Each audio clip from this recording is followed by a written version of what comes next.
You found the Live Equestrian, the channel on YouTube that promotes stories and lessons from the arena to the campfire.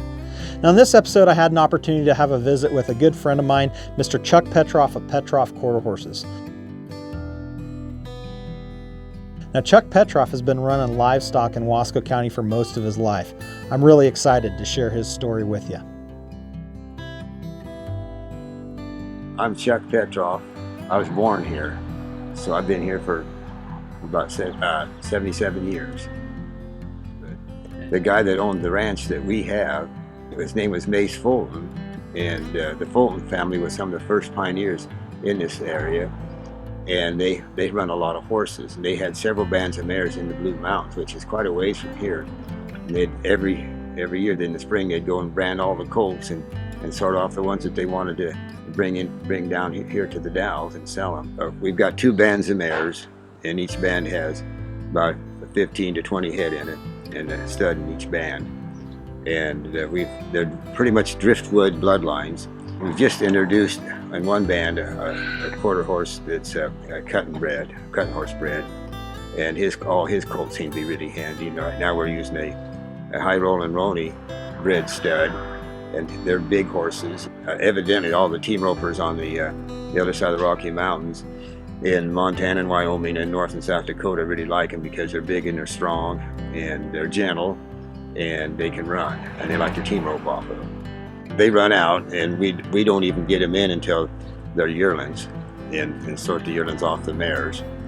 In order to get them in and stuff, we get them in a horseback and move the mares around and stuff horseback usually. Sometimes we just use a pickup with a bale of hay. Sometimes we sell them off the mares as colts, and other times we'll have some around that are 2 and 3 years old. We got some 4-year-olds here right now at the house that are started.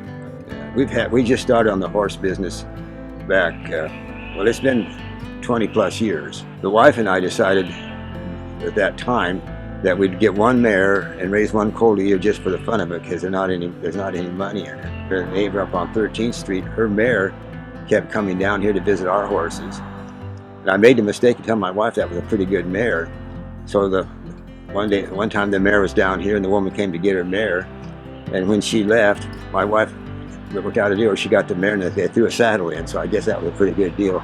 My little Hebrew wife is pretty good at making deals sometimes. So that mare, we've followed her to different studs to get her bred through the years, but she always had fillies. And for some reason we decided we'd keep the fillies too, and before you know it we had to buy a stud, and it just kind of snowballed from there. We started originally with Angus cattle, breed them to Hereford bull, and then from there we went to shorthorn bulls. We changed breeds of bulls every 5-6 years, every 8-9 years, and we have a 3-way cross, generally speaking, and that works out real well. Originally we started out with a fall calving herd, and then we ended up purchasing a spring calving herd, so we had calves coming in the fall and in the spring, and then during the hard times for agriculture and cattle in particular during the early 80s when Reagan took over the presidency, it was pretty hard, and so it was hard to even get financing, and so consequently, because of nutritional problems, some of our fall calves was calving in the spring, and some of our spring calvers were calving in the fall, and so to make a long story short, we started calving all year round. And that's worked better for us in the long run too. We've decided that was the best way to go, and so we always got a little bunch of calves to sell usually, or actually usually not calves but yearlings or coming yearlings, and that's worked out real well for us. Right now we've been using Beefmasters, and I think we're going to probably keep with Beefmasters for a longer period of time. Once they get a lot of a high percentage of Beefmaster, we'll probably outcross it back on some kind of an English breed cattle. So we're always trying to find some place to winter our cattle, and we've been everywhere as far as wintering them goes. Sometimes on the desert, bunch grass if we can find it, but wherever it looks like it's going to work, that's where we go. But then we have a Forest Service permit, and the permit's got 40,000 acres in it, and it takes us quite a little time to find them all. It's brushy and stuff, so the last of them, it's usually 2 months or a little longer before we get the last of them found, get them home. It's a lot of browse, and grass too. And cattle, once they learn how to use a browse pasture, do well on it. It takes 1 to 2 years for a cow to adapt to that type of pasture in the mountains.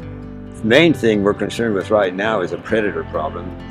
Since they've outlawed using hounds for cougars and bear, there's getting to be a lot of bear and a lot of cougars, and there's just starting to be wolves starting to show up. There was other ranchers that are having problems in other areas, so it's something that we're going to have to figure out how to overcome it all. That's kind of what our program is right now. The horse operation is Petroff Quarter Horses, and if you're interested, on Facebook it's Petroff Quarter Horses. On MeWe it's Dry Creek Stallion Station.